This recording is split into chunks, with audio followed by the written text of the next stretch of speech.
अस्सलामुअलैकुम नाज़रीन, आप देख रहे हैं कैपिटल व्यूज़। मैं हूँ ज़ुबारी रहमान और मेरे साथ मौजूद हैं सीनियर सहाफ़ी भी हैं और सीनियर तज्ज़ियाकार भी हैं जमशेद अंसारी साहब। सर कैसे हैं आप? अल्हम्दुलिल्लाह ठीक ठाक। आप सुने?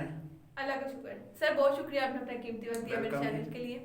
सर नवाज शरीफ से मुतालिक माजी में बेशुमार पेशन गोइयाँ होती रही हैं और अब एक नई खबर सामने आ रही है कि नवाज शरीफ जो है वो सऊदीया जाने वाले हैं क्योंकि बरतानिया की ज़मीन भी उन पर तंग होने वाली है।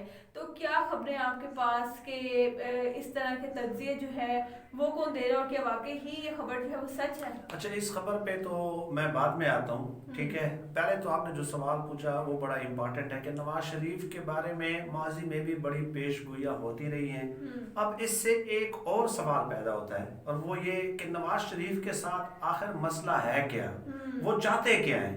ठीक है, ये बात तो 100% फैक्ट है, without and iota of doubt. कोई शक ही नहीं है कि नवाज शरीफ साहब का जो सियासी जन्म हुआ है वो एस्टेब्लिशमेंट के गमले में हुआ है। तो पहले तो मैं पेशगोइयाँ बता दूं क्योंकि आपकी इस खबर के साथ उसकी तदबीक कायम करनी है कि नवाज शरीफ साहब अब लंदन से प्रवास करके सऊदी अरब जा रहे हैं और सुना है कि सऊदी वली अहद ने ताहयात उन्हें वहां पे रहने की पेशकश भी की है।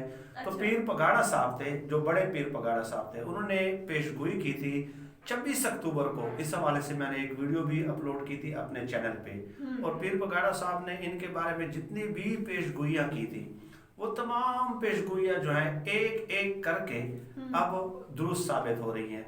एक तो पेशगोई उन्होंने ये की थी कि नवाज शरीफ साहब को अपने मिजाज की वजह से, अपने अपने हठधर्मी की वजह से, ठीक है, अपने बुग़्ज़ और तासुब की वजह से जो है और अपनी सतही अप्रोच की वजह से पीर पगाड़ा साहब ने जो पेशगोई की थी वो ये कि नवाज शरीफ को कब्र भी नसीब नहीं होगी। यहाँ तक उन्होंने पेशगोई की थी। और एक और पेशगोई की थी पीर पगाड़ा साहब ने, बड़ा मशहूर फिक्र है उनका। उन्होंने कहा था कि नवाज शरीफ की बोरी में सुराख था और मैंने उसकी सिलाई कर दी है। अब इसका मैं एक बैकग्राउंड बताता हूँ। डेफिनेटली लेटेस्ट डेवलपमेंट्स के हवाले से हम रोज़ाना की बुनियाद पे गुफ्तगू करते हैं ना, तो पीर पगाड़ा साहब के साथ आप हज़ारों इख्तिलाफात कर सकते हैं, मेरा भी उनके साथ सियासी इख्तिलाफ है बहुत सारी बातों पे, लेकिन आप आजकल के हालात पे उनकी पेशगोइयों का अगर इतलाक कर लें, ठीक है, जो 20-25 पेशगोइयाँ उन्होंने की थी तो वो हर बार दुरुस्त साबित हो रही हैं। एक तो उन्होंने ये कहा था कि नवाज शरीफ इंतहाई मोहसिन कुश इंसान है, जो इस पे एहसान करता है ना ये उसी की पीठ में जो है वो छुरा भोंकता है। ठीक है, नवाज शरीफ की सियासी जिंदगी आप देख लें, इसका अमली मजहर आपको नजर आएगी।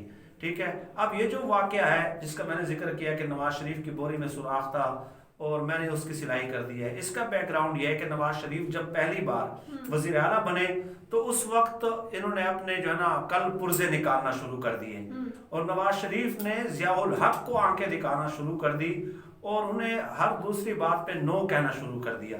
इस वजह से जो जियाउल हक साहब थे वो बड़े परेशान थे। जियाउल हक ने तो इनके लिए दुआ भी मांगी थी कि अल्लाह करे मेरी उम्र भी आपको लग जाए। पता नहीं कौन सी कबूलियत की घड़ी थी कि वो दुआ कबूल हो गई है उनकी। वाकई जियाउल हक की उम्र जो है वो नवाज शरीफ को लग गई है। वो तो अब इस दुनिया में नहीं रहे जियाउल हक साहब, लेकिन नवाज शरीफ साहब आज तक मौजूद हैं।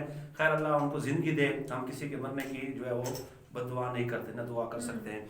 अच्छा, अब पीर पगाड़ा साहब कहते हैं कि जनरल जियाउल हक साहब ने मुझे बुलाया और कहा कि ये बंदा, इसको मैंने दुआएं दी हैं, ठीक है, और इसको मैंने वज़ीर आला बनाया है और मुझे आंखें दिखाने लग गई है। तो पीर पगाड़ा साहब ने कहा कि सर, पहले तो उन्होंने कहा कि इस तरह तो होता है इस तरह के कामों में, ठीक है। फिर कहा कि मैं इसका इलाज करता हूँ, इसका इलाज मेरे पास है, आपके पास नहीं है, ये बड़ा मोहसिन कुश इंसान है।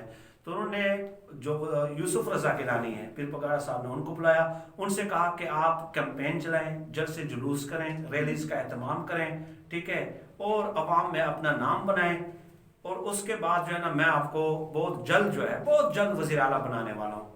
तो उन्होंने जल्द से जुलूस शुरू कर दिए, अवाम शामिल होने लग गए, रैलीज शुरू हो गई, तकारीर शुरू हो गई, उनके खिताबात शुरू हो गए और उन्होंने अपने जल्द से जुलूसों में और खिताबों में ये कहना भी शुरू कर दिया कि बस अब मैं वज़ीर आला बनने वाला हूँ तो मैं आपके इस खिते की जो है ना तकदीर बदल दूंगा। नवाज शरीफ तक जब ये बातें पहुँचने लग गई ना तो वह आहिस्ता आहिस्ता ट्रैक पे आना शुरू हो गए। ठीक है, फिर उन्होंने जो है ना जियाउल हक की ताबेदारी हकीकी मानों में जो वो करते रहे, वज़ीर आला बनने से पहले हाथ बांध के उनके पीछे सर झुकाए खड़े रहते थे उसी लाइन पे वो आ गए। तो ज़ियाउल हक ने पीर पगाड़ा साहब के बकौल कहा कि जी वाकई नवाज शरीफ का किला बहुत मजबूत है। ये जो मशहूर फिक्र है ना, ये इस मौके पे ज़ियाउल हक ने कहा था। तो पीर पगाड़ा ने उनसे कहा कि नहीं सर, नवाज शरीफ की बोरी में सुराख था और मैंने उसकी सिलाई कर दी है, मैंने उसका जो है ना इलाज कर दिया है। तो नवाज शरीफ का मसला, अब आप ये कह रहे हैं कि क्या मसला उनके साथ क्या है? मसला उनके साथ ये है कि वो ये चाहते हैं, बादशाहत चाहते हैं, वो जमहूरियत के नाम पे बादशाहत चाहते हैं। वो चाहते हैं कि तमाम तर इख्तियारात मेरे पास हों, तमाम इदारों के इख्तियारात मेरे पास हों, तमाम इदारे जो है ना मेरे एक उंगली के इशारों पे जो है ना वो नाचना शुरू कर दें। ये सबसे बड़ा मसला है। जमहूरियत में डिस्ट्रीब्यूशन ऑफ पावर होती है, ठीक है, ये बात समझने की है। जमहूरी जो निज़ाम है उसका तस्वुर क्यों मुतारिफ कराया गया है, क्यों इंट्रोड्यूस कराया गया है? ये पुराने यूनानी दौर में बादशाहत होती थी, एक शख्स की जात में तमाम इख्तियारात होते थे। तो उस वक्त उन लोगों ने सोचा कि एक शख्स जब तमाम इख्तियारात उसकी जात के अंदर जमा हो जाते हैं तो उससे बुराइयां जन्म लेती हैं। तो उन्होंने आहिस्ता आहिस्ता इख्तियारात को तकसीम करना शुरू कर दिया। सदियों इस बात पे बहस होती रही और उसके नतीजे में जो है ना आज जो जमहूरी निज़ाम है वो आपके सामने मौजूद है। लेकिन नवाज शरीफ को आज तक जमहूरियत का कंसेप्ट समझ ही नहीं आ सका। वो कहते हैं फलां इदारा फलां इदारा फलां इदारा फलां इदारा फलां इदारा वो मेरे अंडर हो, ठीक है। तो वो जमहूरी मिजाज ही नहीं है उसका अपना। अब नवाज शरीफ का मसला ये है कि भाई पाक फौज जो है वो मेरे अंडर हो और बिल्कुल इसी तरह अंडर हो जिस तरह पंजाब पुलिस है। अब पंजाब पुलिस को वो किस तरह इस्तेमाल करते रहे, ठीक है, आप बताएं ना। तो नवाज शरीफ का मसला ये था, नवाज शरीफ को ये बात समझनी चाहिए थी कि जमहूरियत में सुप्रीम कोर्ट के अपने इख्तियारात होते हैं, अपनी हुदूद होती हैं, फौज के अपने इख्तियारात है, अपनी हुदूद है, आपके अपने इख्तियारात है, आपकी अपनी हुदूद है। तमाम रियासती इदारों के आईनी इख्तियारात होते हैं जो आइन ने उनको तफवीज़ किए होते हैं और उसी दायरे में रह के वो काम करते हैं। लेकिन वो फौज को बनाना चाहते थे, भाई मैंने तो इसको बनाना है, क्या नाम है, पंजाब पुलिस बनाना है, ठीक है। तो ये यहाँ से जो है ना वो फिर टसल शुरू हो जाती है। और पहली बार जब ये वज़ीर आज़म बने थे, पहली बार ये भी बता दूं कि नवाज शरीफ ने पीर पगाड़ा को बुलाया था और उनसे कहा था नाश्ते के टेबल पे कि जाओ अपने जनरल को बता दो कि मैं नवाज शरीफ हूँ, मैं भुट्टो नहीं हूँ, मुझे अगर 6 महीने मिल गए तो मैं इन तमाम जर्नलों का दिमाग सीधा कर दूंगा। अच्छा। उसके बाद पीर पगाड़ा ने डायरेक्ट असलम बेग साहब को पैगाम पहुंचा दिया। उन्होंने कहा अच्छा, यानी पहली बार वज़ीर आज़म बनाया और इस किस्म के बयान देने लग गया, आप बताइए ना। फिर कहते हैं नवाज शरीफ का मसला ही खैर ये रहा है और इन्हीं हरकतों की वजह से अब आप देख लें कि एक वज़ीर आज़म रहा हो पाकिस्तान का, 3 बार का प्राइम मिनिस्टर, और वो बरतानिया से अब पर तोड़ने की तैयारी कर रहा हो, सऊदी अरब जाने की कोशिश कर रहा हो। अब ये खबरें तो किसी हद तक दुरुस्त है कि वहाँ से ऑफर हुई है और उम्रे के लिए जाएंगे, ठीक है, इस खबरों में तो काफ़ी हद तक सदाकत है।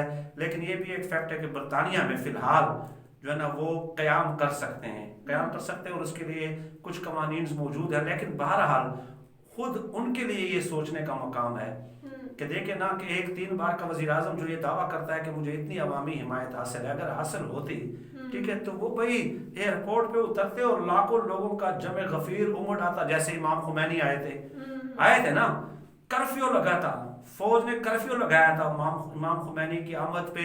800 लोग जो है ना एक झड़प में मारे गए थे। तो जब इत्तला मिल गई तो और भी लोग जो है ना लाखों निकल आए घरों से, ठीक है। तो वो वज़ीर आज़म जो अवामी हिमायत से महरूम हो चुका है और कभी एक मुल्क कभी दूसरा मुल्क जो है, तो वो अपने अंजाम पे गौर कर ले, अपनी अदाओं पे गौर कर ले कि कहाँ पे उनसे सुकम रह गए हैं, खामियां उनके अंदर मौजूद हैं। अब भी जो है इस्लाह करने का वक्त है कि अगर वो दुरुस्त लाइन पे आ जाएं, ठीक है, तो ज़ाहिर डेफिनेटली। लेकिन मुझे नहीं लगता कि नवाज शरीफ साहब उम्र के इस हिस्से में जो है ना शायद वो हिदायत से मुस्तफ़ीद हो सकेंगे या नहीं हो सकेंगे। बहुत शुक्रिया जमशेद साहब, आपने जो है वो नवाज शरीफ का जो बुनियादी तौर पर मसला रहा है उसको बड़े अच्छे से उसमें भी बात होनी चाहिए ना, डेफिनेटली जी, उसको बड़े अच्छे से एक्सप्लेन किया है। नाज़रीन, वीडियो पसंद आई हो तो लाइक करें, चैनल को सब्सक्राइब करना मत भूलिएगा और कमेंट्स में अपनी राय के साथ ज़रूर करें। शुक्रिया।